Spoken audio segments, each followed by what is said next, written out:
안녕하세요, 여러분. 두 번째 강좌 시작하도록 하겠습니다. 이번에는 청나라부터 일본까지 이어서 가보도록 할게요. 강좌가 40분 단위로 어쩔 수 없이 끊어져야 돼서 선생님이 불가피하게 2개 이상의 강좌를 올리게 됐습니다. 자, 명나라가 저번 영상에서 망했습니다. 위자성의 난으로 거의 제 기능을 할 수 없었던 이 명나라에 누가 들어오게 되냐면요. 자, 당시 부상하기 시작했던 여진족이 후금을 세우게 됩니다. 그는 바로 여진족을 통일한 누르하치였습니다. 하치. 자, 후금의 태조죠. 자, 그는 여진족, 뒤에 만주족으로 이름을 바꾸게 될 거예요. 여진족을 통일하고 예전에 여진이 세운 금나라가 있었어요. 송나라 시절에. 그래서 그 앞에 있었던 금과 뒤에 지금 방금 세워진 요 금을 구분하기 위해서 후자를 붙였습니다. 후금을 건국합니다. 그는 이 여진족, 즉 만주족을 선생님 일단 여기 적고 갈게요. 이 여진족은 나중에 그들의 고향인 만주라는 지역의 이름을 따서 만주족이라고 스스로를 불렀어요. 이 만주족을 조직하는 군사행정 단위로 군사행정 조직으로 팔기군을 조직을 합니다. 8개 맞아요. 8개의 깃발을 가지고 있는 군대인데요. 자, 당연히 만주족 들어갑니다. 그리고 나중에 이제 몽골족을 점령하게 되거든요. 몽골족을 점령하고 나서 몽골도 여기 넣어줘요. 그다음에 한족도 점령하고 나서 한족도 넣어줍니다. 명실상부한 다민족 체제의 군대 조직이 되겠습니다. 이제 이 팔기군 조직을 토대로 해서 이 조직이 중심이 되어서 전쟁을 이끌어 가는데 전쟁을 잘했던 거죠. 자, 그래서 점차 성장한 이 후금, 이제 후금의 아래쪽에 당시 명나라가 있었고요. 후금의 뒤쪽에는 조선이 있었습니다. 후금 입장에서는 명을 차지할 때 이 조선이 그대로 계속 가만히 있어주길 바랬어요. 그래서 조선과 손을 잡고자 했지만 조선하고 명은 대대로 조공채공 관계로 긴밀한 관계였잖아요. 조선 거절합니다. 자, 그러자 가만히 있을 수 없죠. 그래서 한번 쳐들어온 적이 있었어요. 그 이후에, 그 이후입니다. 자, 누르하치 다다음으로 이제 홍타이지라는 인물이 패종이 되어서 몽골 중에 내몽골 지역을 복속시키고 나라 이름을 청으로 바꿉니다. 그리고 명을 집어삼키기 전에 조선을 완전히 복속시키려 하죠. 자, 목적은 조선을 망하게 하는 게 아닙니다. 조선이 명을 칠 때 건드리지 않는 거죠. 네, 자, 그래서 조선을 침략하게 됩니다. 그래서 우리가 2개의 호란을 알고 있어요. 정묘호란, 병자호란. 아직 안 배웠어요. 네, 한국사에서 배우시게 될 겁니다. 그래서 이때 우리나라 역사라도 관련이 되니까 이거 좀 짚고 넘어가야겠죠. 자, 홍타이지 때 이렇게 조선 침략을 당했어요. 그때 국호 청나라입니다. 조선 입장에선 굉장히 자존심 상할 겁니다. 그렇지만 청나라가 더 강한 걸요. 자, 지금 떠오르는 해인 청나라, 지는 해인 명나라. 여러분 같으면 어디를 택하겠어요?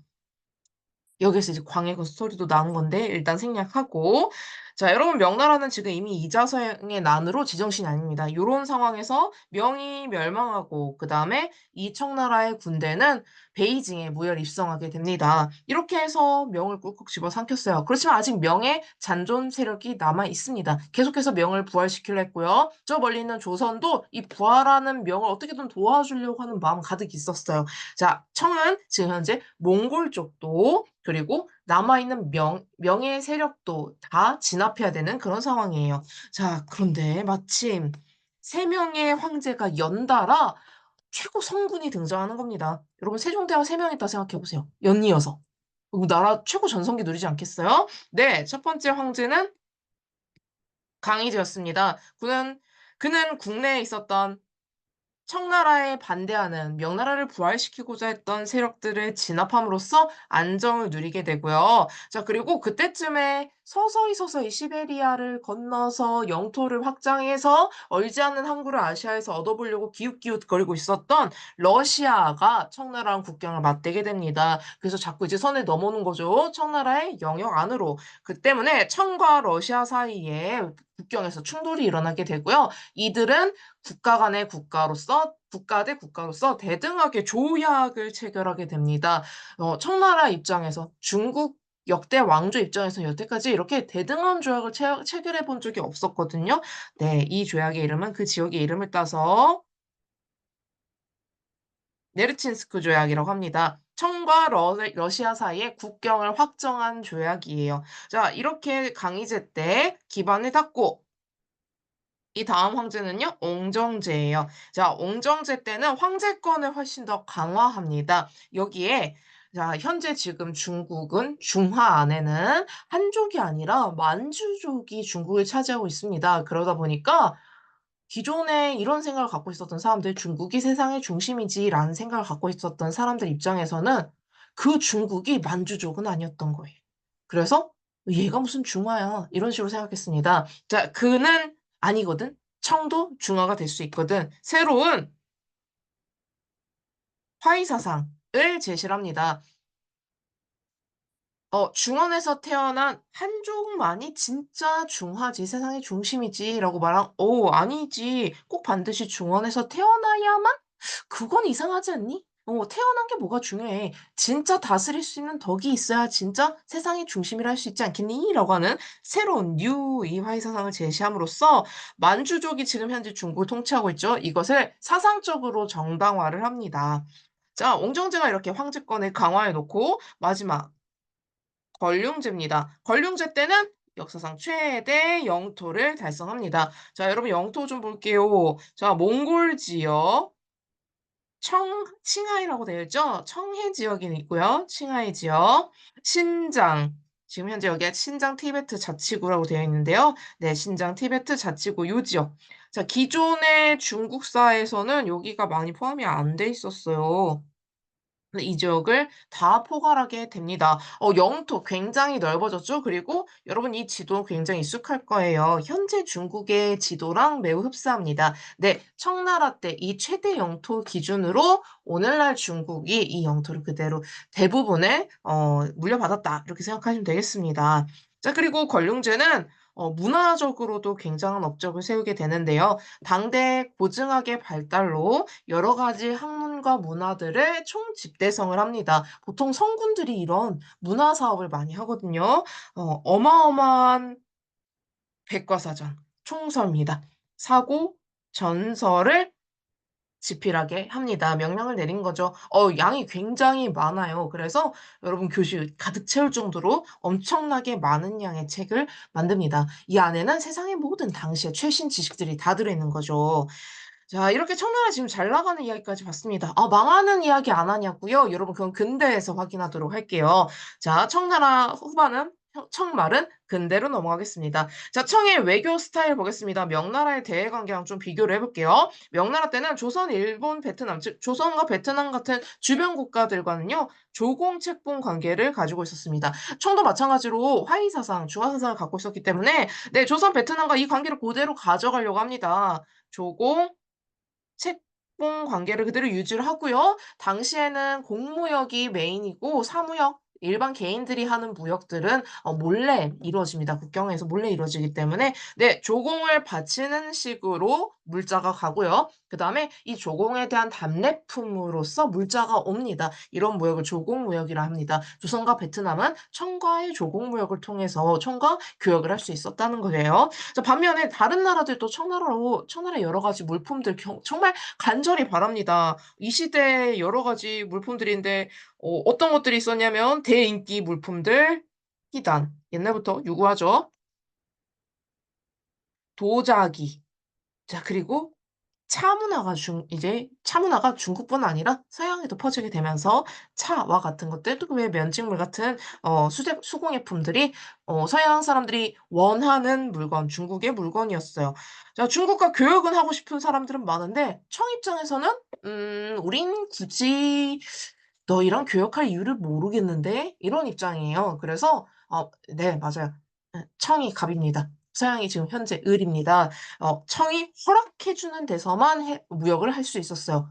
허락 안 해 주면요 못 하는 거예요 그냥. 네. 왜냐면 청은 지금 현재 무역이 필요하다고 생각하지 않기 때문이에요. 이 허가받은 청나라 정부로부터 허가받은 상인을 공행이라고 합니다. 이 공행을 통해서만 서양의 상인들은 중국의 물건을 사고 팔 수 있었어요. 그래서 이 무역을 공행무역이라고 합니다. 그래서 두 가지 방식인 걸 알 수 있어요. 이원적이죠. 주변 국가들과는 조공채권 관계를 통해서 조공무역 허용하고요. 반면에 멀리 사는 나라들 서양 같은 경우는요. 공행무역이라 해서 허가받은 상인들을 통해서만 외교를 했다는 거, 교역을 했다는 걸 알 수 있습니다. 자, 경제 파트 보도록 할게요. 자, 명청 시대의 경제는 하나의 지도로 요약 가능합니다. 자, 어떻게 발달하냐면요. 과거에는 선생님이 지금 칠하는 중국 북부 지역이 경제 중심지였던 반면에 송나라 때 이후부터는 중국 남부 지역이 개발이 되면서 네, 칠해 볼게요. 요 남부 지역입니다. 자, 남부 지역이 경제의 중심지가 됩니다. 이 남부 지역에 무슨 강이 있나 확대를 해 봤더니 보이시나요? 창장강이라고 하는 아주 긴 강이 있습니다. 여러분이 아시는 양쯔강이에요. 자, 이 양쯔강을 중심으로 해서 자, 여러분 바다에 가까운 쪽이 하류죠. 빨간색으로 잠깐 바꾸고 자 양쯔강 하류 지역에 상공업 도시들이 번성합니다. 이곳에서는 상품 작물, 시장에 내다 팔기 위한 여러 가지 약재, 야채, 과일, 기타 등등 여러 재료들 예를 들어 비단을 만드는 재료 중에 뽕잎이 있습니다. 비단을 만드는 누에고치가 먹는 식량이에요, 뽕잎. 자 이런 것들을 여기에서 재배를 합니다. 이 작품들은 이 작물들은 이걸 가지고 먹고 살 수는 없어요. 단 시장에 내다 팔면 돈이 됩니다. 그래서 상품을 시장에 내다 팔기 위한 상품을 목적으로 하는 작물이다 해서 이걸 상품 작물이랍니다. 즉 예전에는요. 거의 대부분 다 쌀농사였어요. 거의 대부분 밀농사예요. 뭐 내가 먹기 위해 농사를 지었어요. 이걸 자급자족 경제랍니다. 근데 이제 시장에 내다 팔기 위해 농사를 지어 이것은 여러분 상업이 매우 발달했다라는 것을 알려줍니다. 자, 하류 지역. 바다에 가까운 쪽은 지금 현재 보니까 농사도 그냥 농사가 아니라 상품 작물이 주로 발달했구나. 그럼 위쪽 가보도록 하겠습니다. 자, 중간을 중류라고 하고요. 저기 그 산에 가까운 쪽, 가장 내륙 쪽, 즉 이제 퐁퐁퐁 물이 솟아나서 강물이 되기 전에 최초의 상태 쪽으로 가면 갈수록 상류라고 합니다. 자, 이 창장강의 중상류 지역은요. 원래는 하류에서 쌀을 많이 키웠어요. 근데 이제 농업이 발달이 많이 됨에 따라서 이 중류와 상류도 농경지로 점차 개간이 되게 됩니다. 그래서 쌀이 이곳에서 매우 많이 재배가 돼요. 쌀의 주산지가 창장강 중상류로 이동한 것은 바로 명청시대입니다. 그럼 반면에 송나라 시대 때는요. 아직 요 중하류 지역이 쌀의 주 생산지였어요. 그래서 그것과 비교를 하시면 되는데 우리가 송이 시험 보면 안 나와요. 그래서 우리 명청 시대만 보고 가도록 하겠습니다. 자 그리고 이렇게 경제가 발달하다 보니까 대상인들이 등장합니다. 여기 나오는 산시상인 여기 가려 가지고 좀 지워 볼게요. 산시상인과 휘주 이걸 이제 중국 발음으로 저우라고 하거든요. 휘조상인. 자 산시상인과 휘조상인 같은 경우는 이들은 대상인으로서 거의 재벌급으로 어마어마한 자금을 가지고 중국의 경제를 막 움직입니다. 자, 그래서 이들이 대상인으로서 성장해서 중국의 동맥을 상업적인 여러 경로를 이어주고요. 자, 그리고 중국 명품 하나 배우고 가겠습니다. 이제 가리는 게 많아서 조금 지우면 음, 네, 여기에 징더전이라고 적혀 있어요. 자, 이곳이 여러분 중국 도자기 명품 브랜드입니다. 네, 징더전이라는 곳에서 생산되는 도자기가 가장 유명했다고 합니다. 선생님이 유명한 거 몇 가지만 봤어요. 어디에서 농업이 이렇게 진행이 되고 상업으로 이런 것들이 유명하고 자, 이에 따라서 전 세계가 중국의 물건을 수입하고자 안달이 나게 됩니다. 특히 유럽 국가에서 많이 그랬고요. 이 유럽 국가에서는 중국의 물건을 사러 가야 돼요. 원래 교환이 안 돼요. 왜냐면 중국이 지금 필요한 게 없어요, 서양으로부터. 그러다 보니까 당연히 원래 물물 교환을 하면 둘이 공평하게 교환을 하는 거니까 괜찮은데 일방적으로 중국 물건을 가져가야 되잖아요. 그러다 보니까 이제 돈을 지불해야 됩니다. 근데 중국에서도 서양에서도 세계 어디에서도 돈이 될 만한 것이 뭐냐면 바로 귀금속, 금과 은이겠죠. 자 그중에서 은이 전 세계적으로 중국으로 다 흡수되어 들어갑니다. 자 어디부터 볼까요? 당시 여러분 유럽은요. 네. 남아메리카 지역을 아메리카 지역을 신항로 개척을 통해서 여기까지 진출하게 됩니다. 보니까 여기 은광이 있네. 자 그래서 은광을 여기서 개발을 해요. 자 여기서 은을 캡니다. 그들이 바랬던 건 뭐 중국의 상품이었어요. 그래서 이 은을 가지고 가서 중국에 주고 그다음에 중국 물건을 사 가지고 돌아옵니다. 자 다른 나라들도 그랬어요. 여기 유럽에 있었던 은들 다 어디로 가냐면요. 나도 뭐 중국 물건 사고 싶은데 중국으로 빨려 들어가요. 근데 여러분 여기 이제 작아서 안 보였겠지만 일본도 있습니다. 여기 일본에서도 은광이 있는데요. 이 은이 또 이제 일로 가게 되는 거죠. 보니까 은이 전부 다 지금 어디로 모이고 있어요? 중국으로 모이고 있어요. 여기 표시가 돼 있죠? 중국에 대량의 은이 축적됩니다. 그래서 은은 원래 귀금속인데 귀금속 이상으로 활용이 되게 됩니다. 네. 어떻게 되냐면 화폐로서 쓰이게 된 거예요, 너무 흔해진 나머지. 자 그래서 선생님이 여기에 쓸 건 뭐냐면요. 중국에 대량의 은이 유입이 된다라는 거. 그래서 화폐로 은을 사용한다는 거. 당시 화폐로 썼던 은의 모양이에요. 자 그래서 심지어 야 세금 낼 때 불편하잖아, 곡식으로 내면. 그러니까 아예 세금을 은으로 내렴이라는 개혁까지 추진해 버립니다. 네. 이에 따라서 중국의 경제는 은을 기반으로 비약적으로 발전하게 됩니다. 이게 이제 명나라, 청나라 시대의 경제예요. 자, 사회문화 보겠습니다. 지배층은요, 유교적 소양이 있었던 지식인 신사층입니다. 그들은 지방간에게 협조하면서 여러 가지 세금을 걷는 걸 도와주거나 사회 질서를 유지하는 걸 도와줘요. 대신에 그들의 권위를 인정받습니다. 자 이렇게 청의 통치에 협조함으로써 그들의 지위를 계속해서 가지고 갈 수 있었던 거죠. 자 이 신사층은 특히 유교적 소양을 갖춘 지식인데 특징은요. 학생이라는 겁니다. 학생. 그리고 학교 졸업생도 돼요. 관리도 돼요.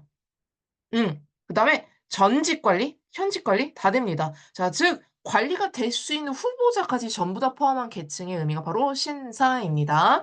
자 유학의 새로운 경향 볼게요. 자 유학은 문화파트에서 보는 거고요. 우리 이전에 배웠던 게 뭐냐면 송나라 시기에 배웠던 유학, 성리학이 있었습니다. 인간의 본성과 세상의 우주의 이치를 공부하는 그러한 유학이었어요. 굉장히 철학적이죠. 자 이 성리학에서는요. 인간의 심성을 훈련할 수 있다라고 봅니다. 근데 훈련할 때 먼저선 알지예요. 먼저 배워. 그다음에 너가 심성 훈련을 해야 돼. 나중에 행동에 선지후행입니다. 그리고 제가 세상에는 귀한 사람과 천한 사람이 존재한다고 생각했습니다. 대표적으로 중화와 오랑캐 누가 귀해요? 중화. 자 그리고 당시 사대부와 일반 평민 누가 귀해요? 사대부. 이처럼 차별을 당연시 여겼어요. 그러나 이제 명나라에서 이거에 대한 비판이 나오게 됩니다.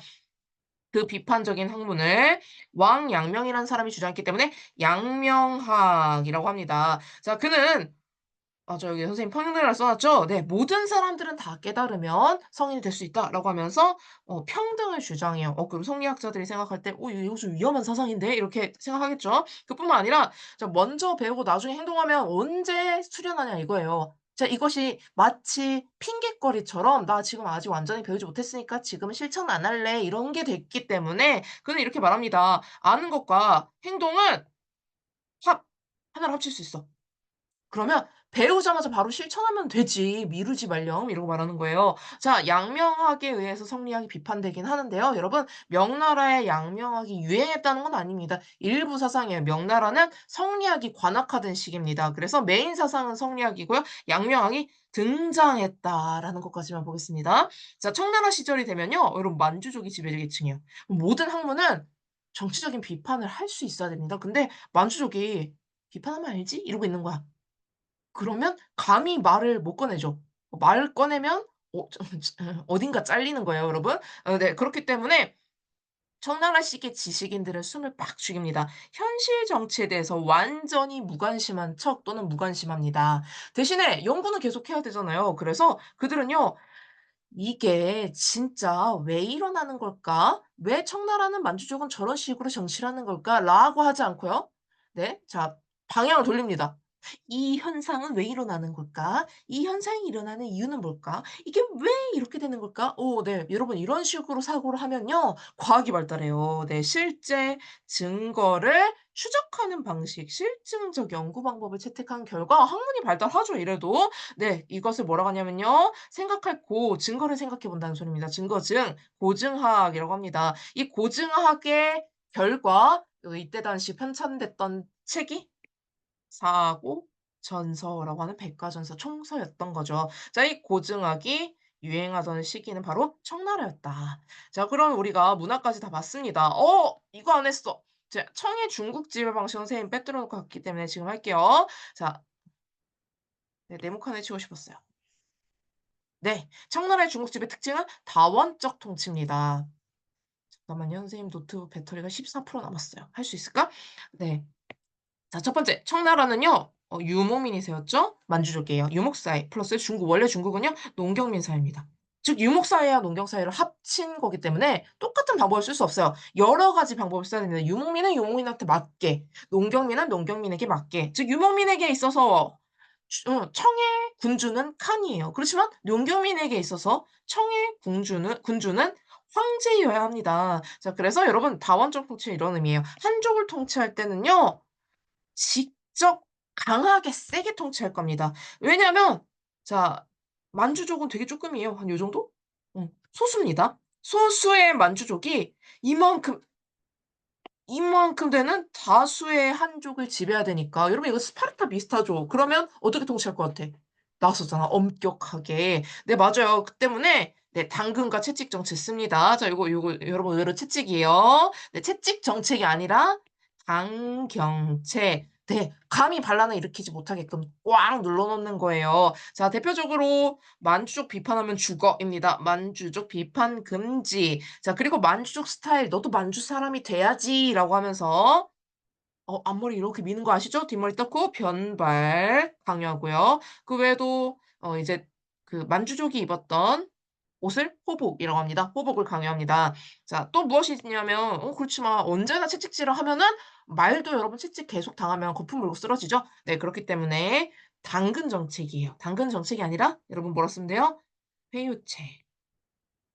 네. 대표적으로 이렇게 해주면 되지. "너도 고위 직위에 오를 수 있어. 그러니까 청나라를 위해서 최선을 다하렴. 만주족도 한족도 고위직에 병용 함께 쓴다."라는 소리입니다. 만한 병용제에 따라서 네, 만주족이 2명 고위직이 있다면 한족도 2명 해 주는 겁니다. 이런 식으로 공평하게 좀 해 주는 거예요. 길을 열어 주는 거죠. 자, 그리고 한족의 문화 그리고 성리학이었죠? 네. 유학 교육을 장려하고 자, 기존에 있었던 과거제 실시합니다. 그러면 한족 지식인 출신들이 '오, 청나라도 과거제하네. 나 청나라 관리돼야겠다.' 이렇게 생각하지 않아요? 네. 당시에 명청시대 그 신사층 청나라 때도 있습니다. 청나라의 신사층이 좋아요 할 수 있는 그런 거 이제 딱 만들어 놓은 거죠. 진짜 당근 그 자체네요.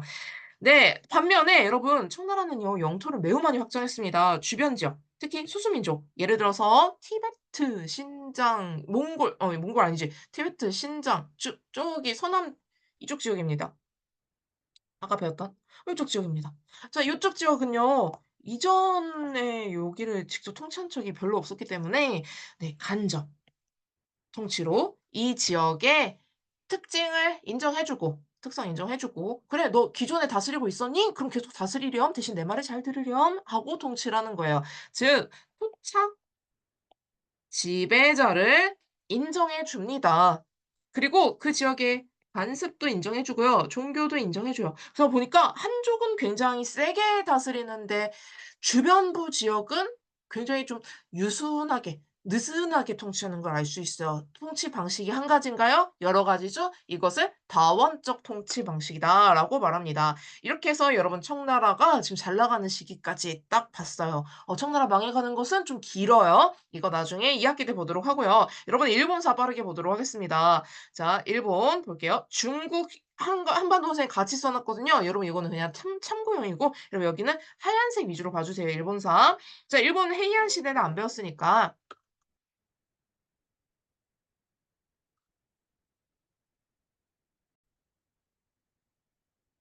죄송합니다. 잠깐 끊겼었죠, 영상이.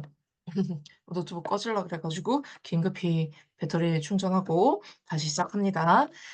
네, 여기 하얀색 부분 시작 들어가도록 할게요. 해안 시대는 우리가 배우진 않았는데요. 이 시대가 끝날 때쯤부터 우리가 보는 막부 정치가 시작이 됩니다.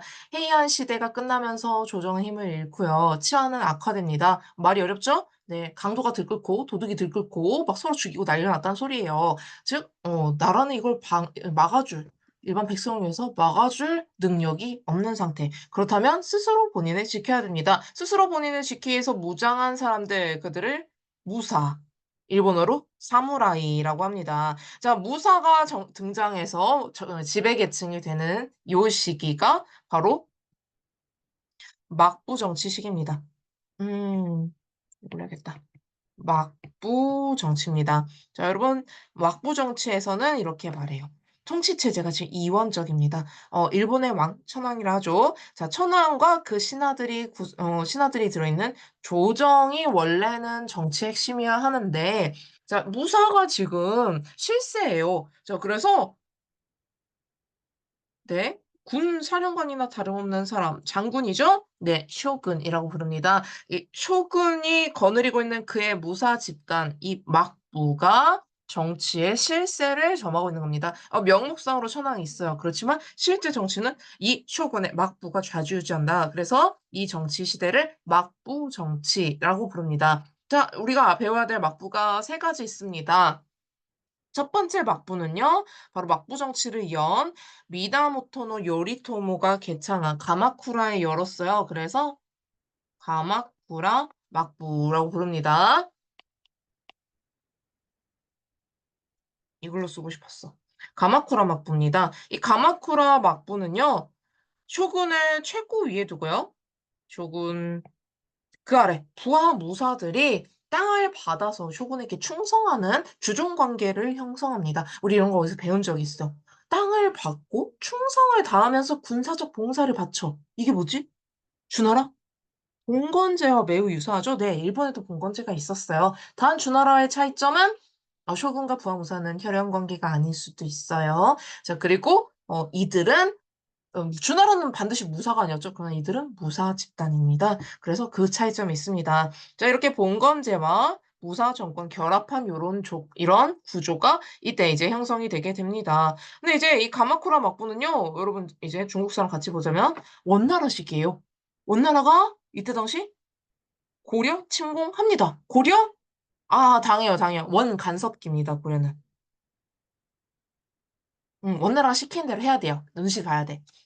지금 고려의 왕은 원나라 황제의 3입니다. 그러니까 말 잘 들어야지, 장인어른이신데. 그래서, 원나라가 말합니다. 우리 일본 침략하러 가겠으니까 고려야 배를 준비하렴. 네, 알겠습니다. 배 준비해서 가요.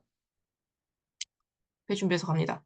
돛담배 아니에요. 자, 배 준비해서 가요. 갔는데 문제는 여기 바다를 건너야 되잖아요. 몽골군은 진짜 최강의 기마병이지만 해군은 아니에요. 그래서 네. 바다에서 매우 취약한 모습을 보여줬고요. 가마쿠라 막부는 이 바다에서 약한 몽골군에게 간신히 막긴 막아요. 그렇지만 예, 약화됩니다.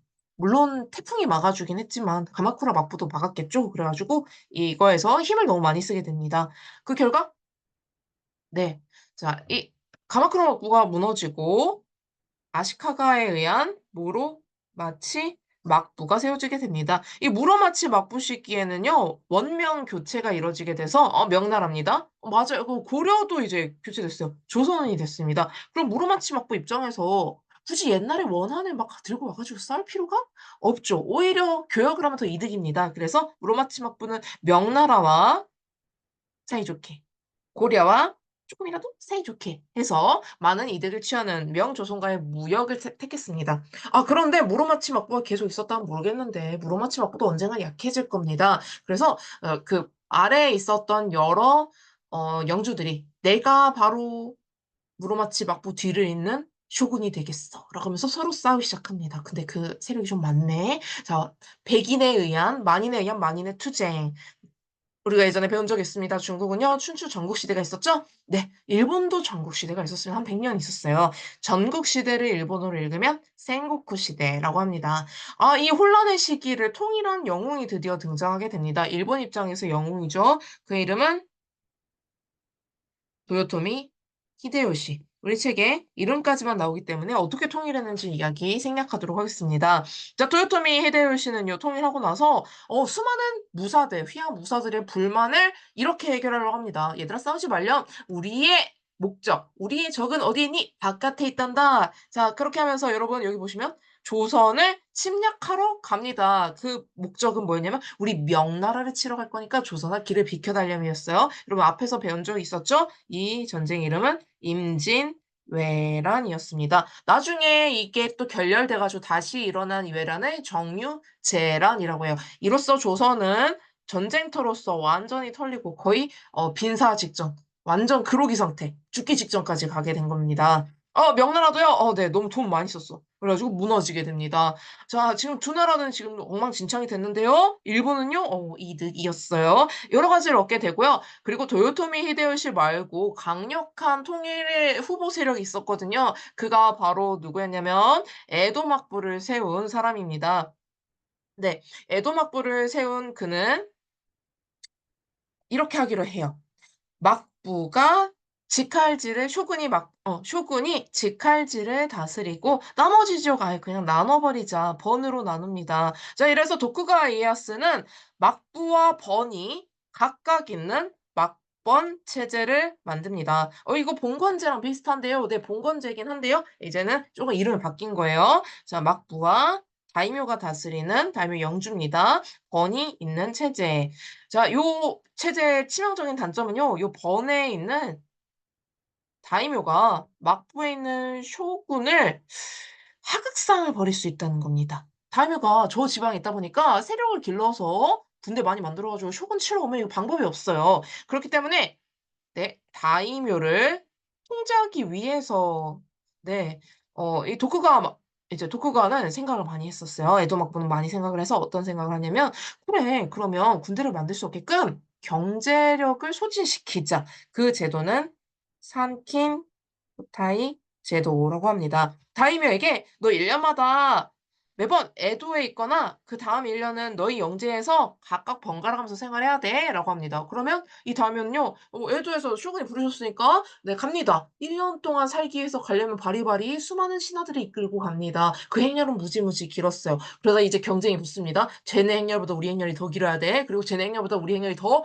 화려한 퍼레이드를 벌여야 돼." 그러다 보니까 가는 길에 수많은 돈을 뿌리면서 가고요. 가서도 1년 동안 있다 보니까 자기 영지 아니죠? 그러면 기반 시설 없습니다. 먹는 거 다 사 먹어야 돼요.